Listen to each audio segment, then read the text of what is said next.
Arsenal gaining ground on Liverpool. Is this a statement win from the Gunners? I don't think it's a statement win. I think they got what they deserved, to be honest. I mean, they dominated this game, in my opinion. They were by far the better side. And actually, the man, Nick Pope, that kept Newcastle in this game, he had at least 3 world-class saves in this game that kept them in the game. But unfortunately, the man that kept them in the game cost them 2 points right at the end because he made a complete and utter mess of the ball that was floated in. But if you take that away, what is he doing? Trying to play out from the back? Newcastle couldn't breathe. They hadn't been able to breathe for about the previous 20, 25, whatever minutes. And all of a sudden, in the 94th minute, he's trying to rush and play a ball to, I don't know who, because there was nobody up front. And it ends up costing them. So, listen, if you look at the big picture, Arsenal deserve to win this game 100%. Nedum, is that how you see it as well? Yeah, that's exactly how I see it. And I think it's good that Stevie mentioned that point for Pope when he tries to make that quick counter-attack. And he did one previously from a throw. But it's just not the right time to be doing it. Newcastle were under so much pressure for probably the last half hour of that game, if not longer. So maybe he's just trying to take the sting out of the game a little bit. But, you know, it's just a reminder for the way that football is, because he was great for every other minute in the game. He was great. But those last 2 minutes, some of the decision-making, it's cost his side. And as you saw from that set piece where they scored at the end, he was nowhere near being close enough to come out to get it. But he's thinking, I need to impact it. But he needs to just sort of deal with that in a different manner. And those little mistakes that make such a big difference into, you know, we're talking about Newcastle, to talk about Arsenal. I thought overall it was a really good performance. Going up there to play against Newcastle, it's always a tough, hostile affair. But in fairness, Arsenal mixed it with Newcastle. They had the strength, they had the power. There was also little bits of nice play with the likes of Eze and so on. And then you also knew that there was going to be a chance from the set piece. And the more they push and they push and they push, if you are to get points away from them, you have to sort of manage those moments. But Newcastle, for as much as they were good for the 94 minutes, you've got to go all the way till the end. And that goal coming in, it's a great delivery. But again, we've seen a goalkeeper basically being pinned by Saliba, and this is all part of the plan. They get their head to it. They've got big players in the box, and it's a deserving win for them. And when they were going crazy in the corner, I think it's very much deserved, because I think for them to finally beat Newcastle after the recent games they've had against them in the cup, in the league, and so on, I think they'll take a lot of belief from that game. Frank, what did you think about the game? A couple of the points that the boys pointed out here, you know, of course, questionable decision-making by some of the Newcastle players, especially the goalkeeper. Or does it just show Arsenal's mental fortitude to get this win? Yeah, I've been impressed by the Gunners at the end of the game. I thought they will maybe give up because Nick Pope was on fire, but they deserve to win. There is no contest for me. They worked hard. They tried better than Newcastle. Newcastle fought hard, but not the same level of values, I would say, comparing to the two teams. But I want to talk about the referees. I mean, the referees in the world generally, where they need to have uniform decisions. I mean, I completely agree with the fact that there is no penalty on Pop, but I remember Roberto Sanchez doing exactly the same last week, touching the ball, and the referee gave him a red card and a free kick. Then after, on the Gabriel handball, I remember Champions League, last goal from Real Madrid, against Marseille, penalty, tackle from Medina, he touched the ball, and then he touched with his hand, was on the floor, and they gave a penalty. So I don't know where to stand anymore. They should have, again, a uniform decision to make sure that we understand the football. And it's not randomly, one ref gives something, and another one doesn't, and the other one doesn't. So, but otherwise, I saw a great game of football, especially the first half, and especially from the Gunners. And again, that was crucial for them to score that second goal. Yeah, Nick Pope, Stevie, he made 3 fantastic saves, but the corner kick that they have, then when the Gunners score, is because Nick Pope tries to win the game and kick the ball like stupidly, loses the ball, and there is a counter-attack, there is a corner kick, and there is a goal for Arsenal. And now sometimes you have to know how to draw. You have to stop, calm down, and maybe get the 1 point. That's much better than 0. Oh, not the playing for a draw. That's the last thing we want to hear. But Ale, we were, of course, on the Barcelona game, but you were keeping a close eye on this one, and the officiating made you go, as well. Well, to Frank's point, and he's addressing the Marseille penalty or against Marseille for Real Madrid, and I would tell Frank, well, this handball, pretension handball today, was far more of a penalty than that one was. against Medina and against Marseille for Real Madrid. And yet this one was not given. And for the life of me, I couldn't understand it. And they're looking at the video, and I'm thinking, well, I guess they're looking for a touch of the shin, but that arm is all the way up here. And if there was a touch by the shin, it really doesn't change the ball flight at all whatsoever. That ball is going to that arm no matter what. It's like a graze, a little shin. And look. But then is that not what Frank's talking about, though? Frank's talking about, can we get some generality across the board? If it does touch the shin, regardless of how hard, then it's a deflection, isn't it? Yeah, but that negates it. The point that Frank just made is that a play that was less of a handball was given as a penalty in Champions League 3-4 days ago. And so which is wrong. Okay, maybe so. I'm saying that this was more of a penalty than that one. I'm not. I don't know what your point is, to be honest with you. The point is that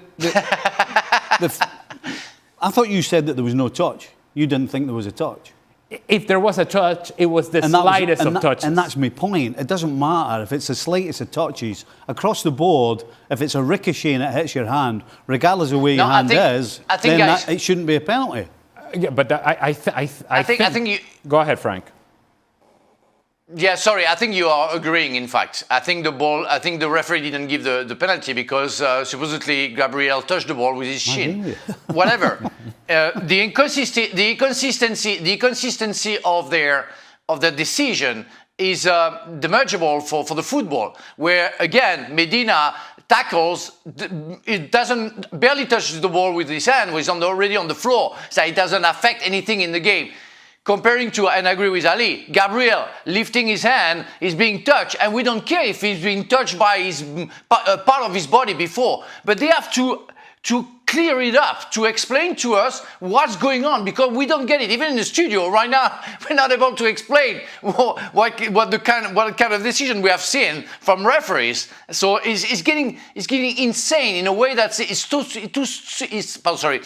stupid.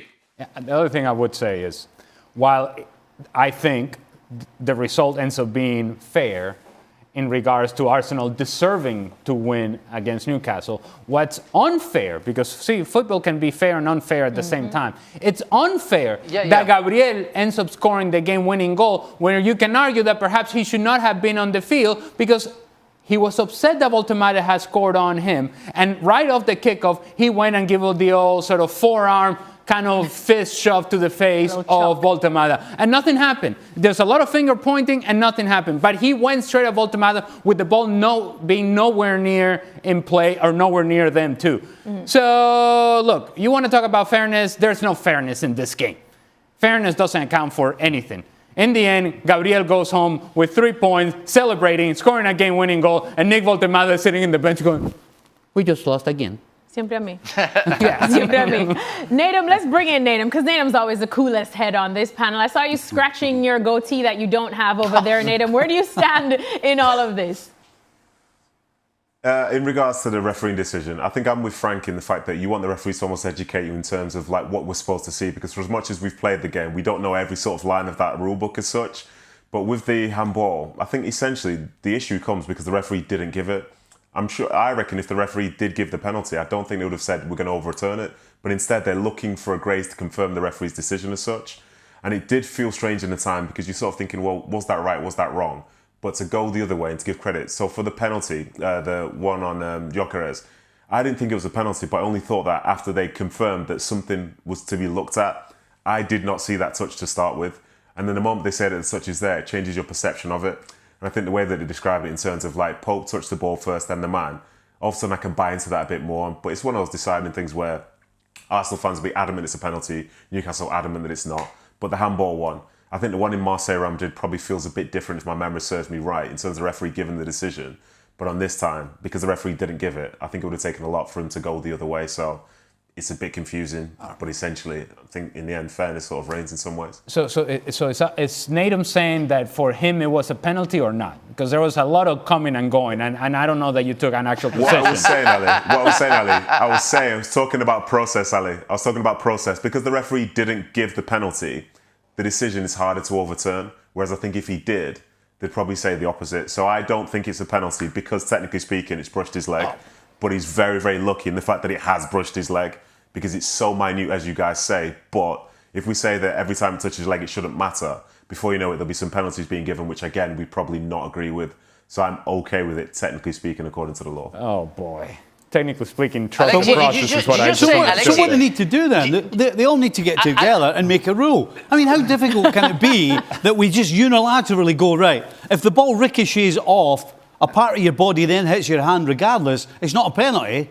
But if it doesn't, it is. I mean, is that so difficult? I mean, the Real Madrid one, we all know is completely wrong.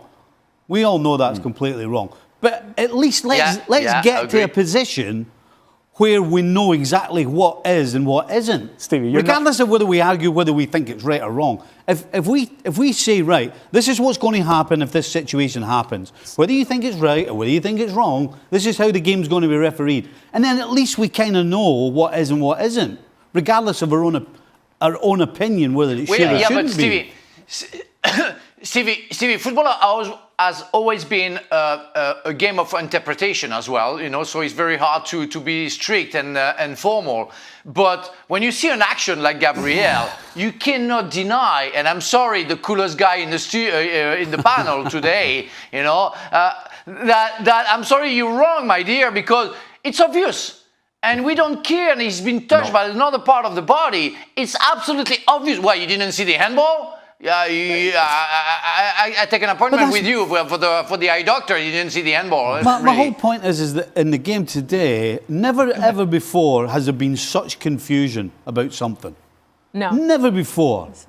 We at least had good ideas and we accepted things. Now, I mean, the four of us have got 1,000, maybe 2,000 games between the four of us.